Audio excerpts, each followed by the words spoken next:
Hello viewers, आप देख रहे हैं फिटनेस फर्स्ट पल्लवी के साथ। मैं एक न्यूट्रिशनिस्ट और एक फिटनेस कोच हूँ और इस वीडियो में मैं आपको GERD के निजात के उपायों के बारे में बताऊंगी। मैंने पिछले वीडियोस में GERD के जांच करने के तरीके बताए थे, जिसमें मैंने ईसोफैगोगैस्ट्रोड्यूडेनोस्कोपी, बेरियम स्वॉलो एक्सरे, 24 घंटे का ईसोफेजियल पीएच मॉनिटरिंग टेस्ट और ईसोफेजियल मैनोमेट्री टेस्ट के बारे में बताया था। आप उस वीडियो को जरूर देखिए, क्योंकि अगर आपको GERD है तो ये जांच करने के तरीके आपके लिए काफी फायदेमंद साबित हो सकते हैं। हालांकि गोल्ड स्टैंडर्ड टेक्निक्स हमेशा इम्पोर्टेंट रहती है जांच करने में, और वही असर्टेन करने में हेल्पफुल होती है कि वाकई आपको GERD है या नहीं, जैसे 24 घंटे का ईसोफेजियल पीएच मॉनिटरिंग टेस्ट। तो अब हम आते हैं GERD से कैसे रिलीफ पाया जाए। इसमें हम इंपॉर्टेंट टॉपिक्स डिस्कस करेंगे। सबसे पहले तो डाइटरी मॉडिफिकेशंस आपको क्या करने चाहिए अगर आप GERD के विक्टिम हैं। उसके बाद किस तरह के लाइफस्टाइल चेंजेस आपको लाने ही होंगे अगर आप GERD की विक्टिम हैं, और मेडिकेशंस, अगर आपको डाइट और लाइफस्टाइल चेंजेस से रिलीफ नहीं मिल रहा है तो आपको कुछ मेडिसिन लेनी होगी जिससे आपको GERD में काफी रिलीफ मिल सकता है। डाइट में हमें मेन चीज का ध्यान रखना होता है कि GERD ज्यादातर होता है ऐसी चीजों से जो तली हुई हो, बहुत ज्यादा चर्बी वाली हो और मसालेदार हो, स्पाइसी और फैटी फूड्स। तो डाइट मॉडिफिकेशंस में आपको पूरी तरह ब्लैंड फूड नहीं खाना है, मतलब जिसमें बिल्कुल ही मिर्च मसाले ना हो और सिर्फ थोड़ा सा नमक हो और फैट बिल्कुल भी नहीं, ऐसा नहीं है। आप अपने लिए एक सीधा अच्छा खासा भोजन बना सकते हैं, बस उसमें मसालों की मात्रा का नियंत्रण रखें। ज्यादा मसाले नहीं डालने हैं और बहुत ज्यादा घी और तेल नहीं डालना है। तला हुआ खाना नहीं खाना है। जितना हो सके रिस्ट्रिक्ट करें उस चीज को। उसके बाद कुछ ऐसी चीजें जो GERD को बढ़ावा दे सकती हैं, उन्हें अपनी डाइट से आपको निकालना ही होगा, जैसे कि कॉफी, कैफिनेटेड ड्रिंक्स और बेवरेजेस। उनमें जैसे रेड बुल है, ये कैफिनेटेड बेवरेज है, तो ये आपको अपनी डाइट से रिस्ट्रिक्ट करना होगा, क्योंकि कैफीन काफी हद तक आपको GERD दे सकता है। एलियस वाल्व को काफी हद तक रिलैक्स कर सकता है, जिससे एसिड बार बार उछल के ऊपर आ सकता है। Then peppermint. ऐसा माना जाता है कि पेपरमिंट स्टमक को काफी हद तक रिलैक्स करता है, पेट को काफी आराम देता है। ऐसा नहीं है, ये GERD पैदा करने वाली अहम चीज है। इसको अपनी डाइट से पूरी तरह निकाल दें।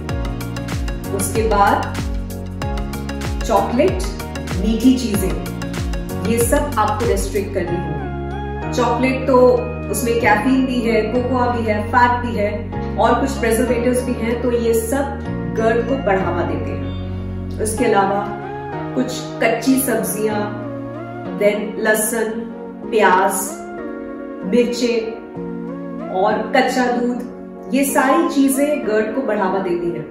कच्ची सब्जियां पेट को फुला देती है, फ्लैटुलेंस करती है, क्योंकि इंटेस्टिनल गैस बहुत बनती है जब भी आप कच्ची सब्जियां खा लेते हैं, और उससे पेट पे काफी दबाव पड़ता है, तो GERD होने की संभावना बढ़ जाती है, क्योंकि एलियस वाल्व पे बहुत प्रेशर आता है। तो एलियस वाल्व के ऊपर ज्यादा प्रेशर ना आने दें, इसके लिए ये सारी एहतियात बरतें। अब डाइट लेनी किस तरह से है। हमें कभी भी एक साथ इतना ज्यादा खाना नहीं खाना होता है, हमेशा थोड़ी थोड़ी मात्रा में खाना होता है। पोर्शन साइज को कंट्रोल करना होता है। कभी भी आप लें तो हमेशा कैलोरीज नहीं मेजर करते हैं, तो छोटे छोटे बोल्स में दाल सब्जियां ले लें और साथ में एक रोटी, और कुछ घंटे बाद, जैसे 3 घंटे बाद आप थोड़ा सा फिर कुछ खा लें। हम मील्स को 3 मेगा मील्स और 3 माइक्रो मील्स में डिवाइड कर सकते हैं। 3 मेगा मील्स है जैसे ब्रेकफास्ट, लंच, डिनर, और माइक्रो मील्स ब्रेकफास्ट और लंच के बीच वाला मील, लंच और डिनर के बीच वाला मील। तो ये जो माइक्रो मील्स हैं, ये आपके एलियस वाल्व पर ज्यादा प्रेशर नहीं डालेंगे, इससे ईसोफेगस के ऊपर भी ज्यादा प्रेशर नहीं रहेगा, तो आपको इससे भी GERD में काफी रिलीफ मिल सकता है अगर आप इतना मॉडिफिकेशन कर लेते हैं। Now we come on to lifestyle changes.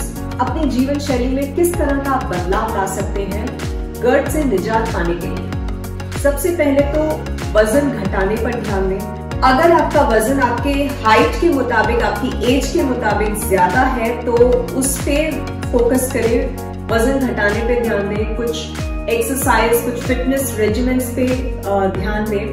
अपनी लाइफ में कोई भी आप फिटनेस रेजिमेंट इंक्लूड कर सकते हैं, जैसे साइकिलिंग, स्विमिंग, रनिंग, योग, पिलाटीज, कुछ भी जो आपको स्ट्रेस फ्री भी रखे, आपके माइंड को काफी हद तक एंगेज भी रखे और साथ ही साथ आपका वजन घटाने में भी आपके लिए हेल्पफुल हो। हालांकि बहुत ज्यादा एक्सरसाइज करना भी गर्ड को वापस पैदा कर सकता है, तो आपको एक नियंत्रण में अपना लाइफस्टाइल रखना होगा।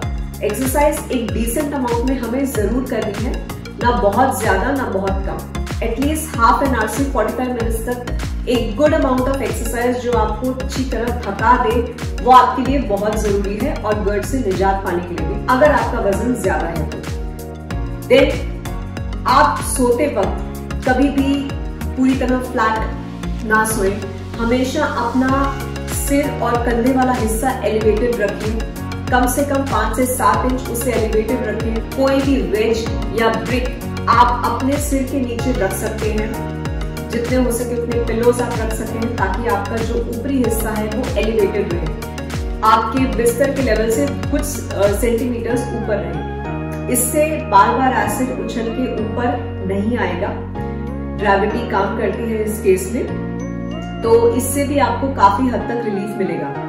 उन लोगों के लिए तो ये बहुत जरूरी है जिन्हें रात को सोते वक्त बहुत खट्टे पानी का टेस्ट आता है और खांसी बार बार होती रहती है, तो वो इस चीज से काफी रिलीफ पा सकते हैं।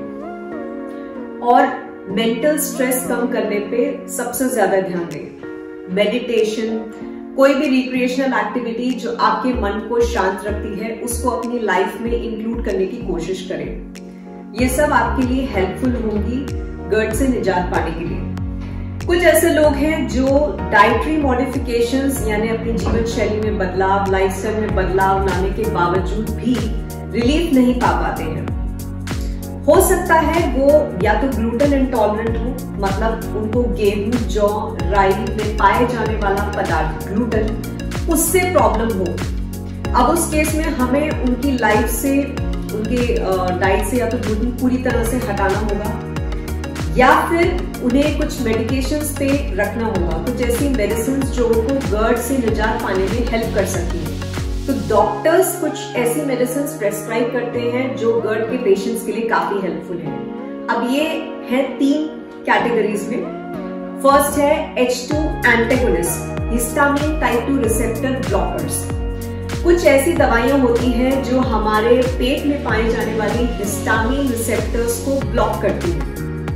हमारे पेट में कुछ ऐसे रिसेप्टर्स होते हैं, जैसे उन पे हिस्टामिन लग जाता है तो एसिड का उत्पाद होना शुरू हो जाता है। अगर ऐसी साइट्स ब्लॉक करने वाली दवाइयां होती हैं तो एसिड का उत्पाद कम हो जाता है। देन दूसरी कैटेगरी की दवाइयां हैं प्रोटॉन पंप इनहिबिटर्स, PPIs बोलते हैं। ये दवाइयां भी एसिड का उत्पाद काफी हद तक कम करती हैं। इनका फंक्शन ऑलमोस्ट सेम ही है जो H2 ब्लॉकर्स का है, हालांकि प्रोटॉन पंप इनहिबिटर्स ज्यादा इफेक्टिव है as compared to H2 blockers. दोनों का मोड ऑफ एक्शन सेम है। एग्जाम्पल्स कई सारे हैं, आपको डॉक्टर्स बहुत रेंज ऑफ मेडिसिन में से कुछ भी प्रिस्क्राइब कर सकते हैं, डिपेंडिंग अपॉन कौन सी आपकी जो गंभीरता एसिड रिफ्लक्स की उसके हिसाब से देनी चाहिए, वो डॉक्टर्स डिसाइड करेंगे। Alright, then we come on to prokinetics. कुछ ऐसी दवाइयां होती हैं जो आपके अन्ननली का जो संकोचन है, जो पेरिस्टाल्टिक मूवमेंट्स हैं, उसको मजबूत बनाती है। हमने पिछली वीडियोस में डिस्कस किया था कि जब अन्ननली की सिकुड़न हो जाती है या लोअर इसोफेजियल स्फिंक्टर जरूरत से ज्यादा रिलैक्स रहता है, काम नहीं करता है, तो खाना फंसने लगता है, अटकने लगता है, तो उसकी वजह से प्रॉब्लम्स आते हैं। इन्हें हम मोटिलिटी डिसऑर्डर्स बोलते हैं। आपके अन्ननली में, पेट में, आंतों में होने वाले संकोचन कई बार लयबद्ध नहीं होते, रिदमिक नहीं होते, और कॉन्ट्रैक्शंस यानी कि पेरिस्टाल्सिस अच्छी तरह नहीं होती है, मजबूत नहीं होती है। तो प्रोकाइनेटिक्स इन्हें मजबूत बनाते हैं, कॉन्ट्रैक्शंस को स्ट्रॉन्ग बनाते हैं बिना उनका रिदम बिगाड़े। प्रोकाइनेटिक्स में भी कई सारे एग्जाम्पल हैं, बहुत ही कॉमन एग्जाम्पल है इसका। हालांकि मीटोक्लोप्रामाइड भी कई बार यूज होता है, डोमिपेरिडोन भी एक एग्जाम्पल है प्रोकाइनेटिक का। मोजाप्रामाइड सबसे ज्यादा यूज होने वाला है क्योंकि ये सेफ पाया गया है, इससे कोई और प्रॉब्लम्स, कोई टॉक्सिसिटी या कोई ऑर्गन डैमेज अब तक नहीं देखा गया है। तो this is a very effective medicine, a very good prokinetic. कुछ और भी मेडिसिन हैं जैसे बैक्लोफेन, सुप्राल्फेट, इनको भी यूज किया जा सकता है एसिड रिफ्लक्स को कम करने में, लेकिन इनकी मल्टीपल डोजेज यानी कि एक दिन में आपको बार बार लेना होगा, इस कारण इनका जो यूजेज है उसे ज्यादा एनकरेज नहीं किया जाता है। ज्यादा डॉक्टर्स ऐसी दवाइयां लेना नहीं आपको सजेस्ट करेंगे, हालांकि ये भी एसिड रिफ्लक्स कंट्रोल करने में काम आती है। तो ये सारी इंफॉर्मेशन थी आप लोगों के लिए GERD के निजात के उपायों के बारे में। उम्मीद है कि आपको ये इंफॉर्मेशन बहुत अच्छी लगी होगी। अगर लगी है तो इसे लाइक करें, शेयर करें और सब्सक्राइब करना भूलिए मेरे चैनल